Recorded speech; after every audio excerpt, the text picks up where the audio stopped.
What's up guys, it's the NJB here, and today I'm going to be talking about my predictions for El Clasico on this Sunday. So, let's get right into it. So first of all, let me briefly just talk about my last video's prediction on Real Madrid versus Man City. And I was right on the win, but I was wrong about the final result. I predicted City would win by 3-1, but it was 2-1. Also, I just want to throw out there that my predicted lineup for Real Madrid was correct, and my one for City was almost correct, with minor changes. But let's get back to El Clasico. This game is going to be another tough one to predict, since both Real Madrid and Barcelona have been very volatile this season, just like the stock market is right now. These teams just do not seem to be performing the way either of them should be with the team they have. Barcelona have the likes of Messi, Suarez, Griezmann, Arthur, De Jong, etc. And in my opinion, they should be running through La Liga like Liverpool is running through the Premier League right now. But poor managerial choices seem to have been a huge issue for Barca. For Real Madrid, with literally no player who's been playing like a world-class player since Ronaldo left, I still don't understand how they have as many points as they do, or how they've only lost 2 matches their entire league campaign so far. But I think this is down to the opposite problem with Barcelona, which is the right managerial choice.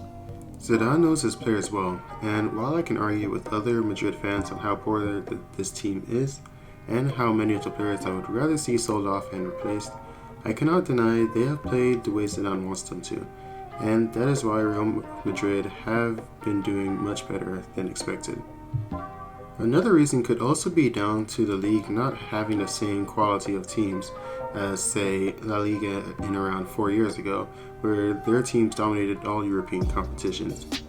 But other than that, for this particular match, I actually am having a hard time predicting the final result, but I will give the edge to Real Madrid for this match.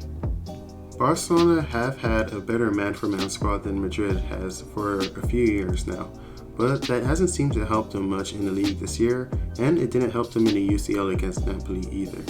My only explanation for this is that the old stars are aging, and the team is exhausted from winning the league every year, and with the lack of competition from other teams in the league, they are unable to improve or stay competitive when it really matters.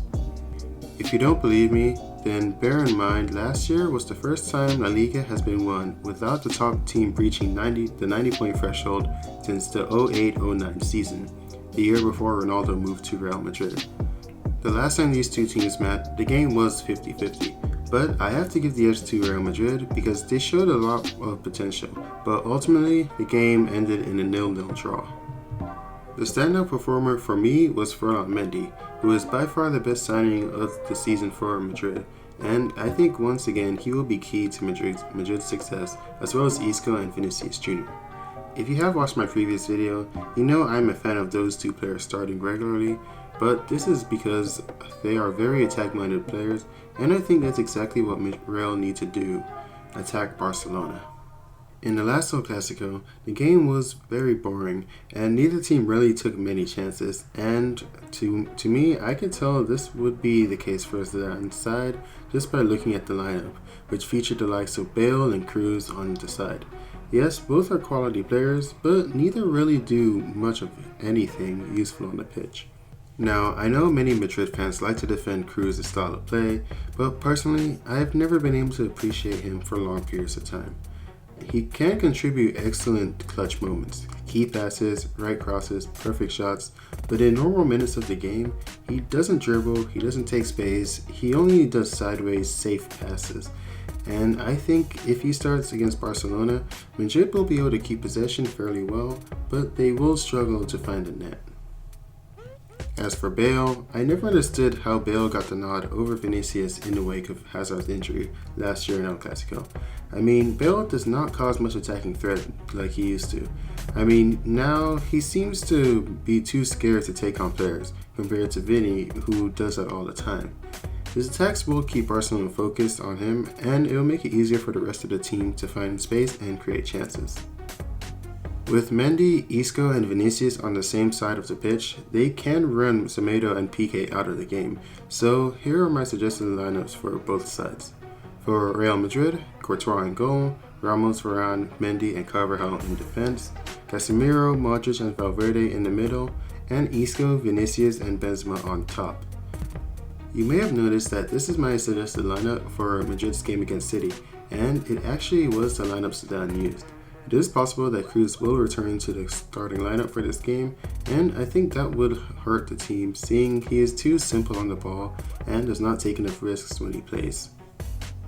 We also have to consider that Zidane may not play the exact same squad after a UCL fixture in another tough fixture, but personally, I think 3 days is a decent amount of rest time for the team, and they are playing at home, so this may play to their advantage. Now, despite the fact that I am a Madridista, I will give Barcelona a suggested lineup as well. Ter Stegen in goal, Longley, Umtiti, Firpo, and Semedo in the back. Sorry if I mispronounced Firpo. And Busquets, De Jong, Arthur in the midfield, and Messi, Griezmann, and Ansu Fati on top. Now, I haven't watched as many Barcelona games this season as I have Real's, which makes it that much harder for me to make good suggestions, but I'll do my best. I chose Longley over Piqué because I believe Piqué may be injured after the game against Napoli. So they've said he could play, but honestly, I don't really see what he really offers that Umtiti and Longley can't make up for, other than playing out from the back. The midfield reasoning is similar to my Madrid reasoning. De Jong and Arthur are very creative, and their agility will allow them to mix up and get past the likes of less mobile players like Cruz and Modric. Casemiro is great defensively, but usually when players aim to take him on in one-on-one, he is unable to stop them. He is better at breaking down link-up plays and chasing players, but not standing them up, which can result in him fouling the attacker. If Madrid do go ahead with Valverde and Isco, then they will also probably get caught fouling the two Barca mids because they are not defensive minded, especially Valverde, who seems to have pulled a 180 on his style of play, at least compared to how he used to play from before. For my predicted outcome, I think Real will win 2-1 as long as they stick with the same squad they used in the Champions League on Wednesday. If they use Toni Kroos in the middle or play Marcelo over Mendy, then this game will end in a draw. I don't like to use if they do this or that in predictions, but both these teams are very unpredictable, especially since Barca have a different coach from the last Clasico, but that's that. So those are my predictions for this weekend's El Clasico. Tell me what you guys think in the comments below. Don't forget to like and sub if you enjoyed the video, and I'll see you guys in the next ones. Cheers, mates. Oh, and continue to watch the gameplay. I'm going to leave it up because I pulled a pretty good comeback in kickoff against Barcelona in World Class PSG. I haven't played FIFA in a while, so that's why I was kind of struggling against Barca, but I do manage to make a great comeback, so stay tuned for that. I don't know which part of the video it's in, but hopefully you guys enjoy the rest of the gameplay, and I'll see you guys in the next one.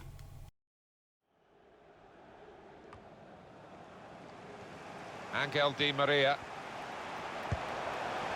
Verratti. Mbappe. Idrissa Gueye in front of goal. Well, there's a twist of the tail here. They've cut the deficit in half. They're only one behind now. There's still plenty of time to try and find this equaliser. Well, they were caught out here by this quick counter-attack against the run of play. Yeah, I mean, they had to stick together there and come under a lot of pressure, but with the pace in the team, that was always likely. Jordi Alba. Barcelona get the throw.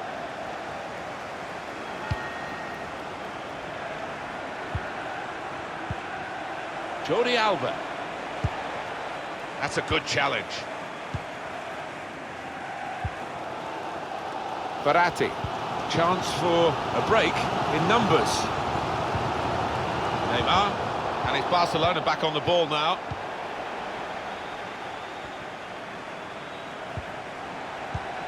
It's Messi. Lionel Messi. Sergio Busquets. Trying to find the opening, which would be so crucial. It's a useful position, this, for the free kick.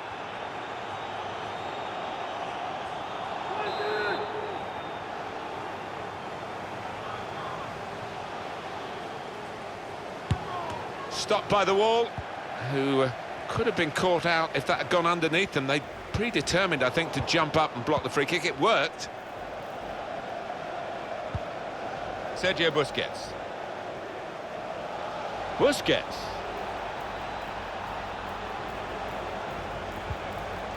Very good tackle. Vidal.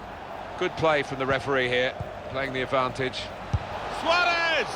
Power, but no placement. Yeah, a little wild in his technique there, never got set. Now Bernat. Neymar.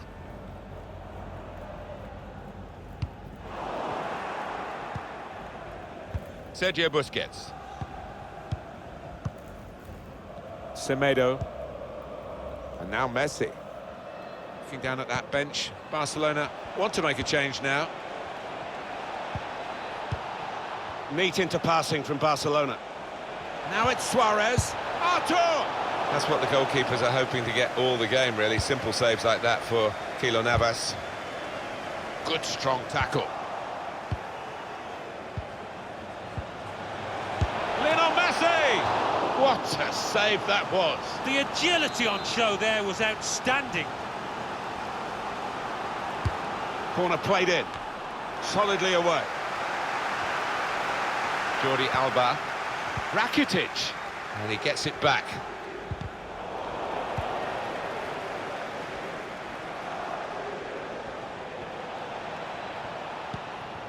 Ivan Rakitic.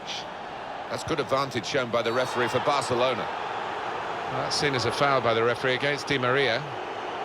The referee has shown the player a yellow card. Yeah, and that player's just got to be careful now.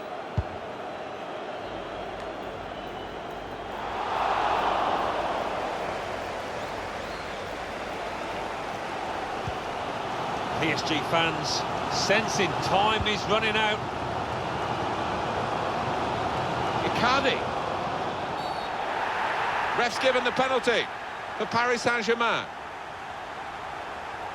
Well, they've got the penalty. Actually, they probably want the player sent off, the offender, but he's only got a yellow card. I think he was a little bit relieved there, you know, looking at his face, but he'll take that yellow. Good penalty.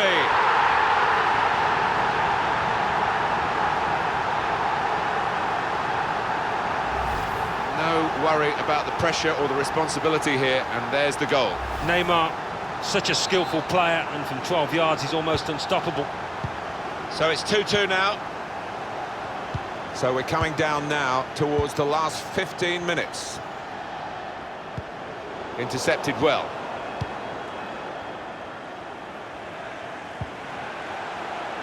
Verratti.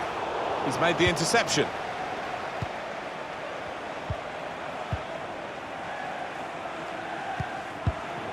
That's one way out of that situation with a back heel, but the opposition saw it coming. Wonderful noise being generated within this ground, and the PSG players swarming forward. Trying to steer it through. Mbappe needs to say cool. How have they done this? They've been defending for their lives just to get a draw. They could have won it now. I think they have won it. It's that late.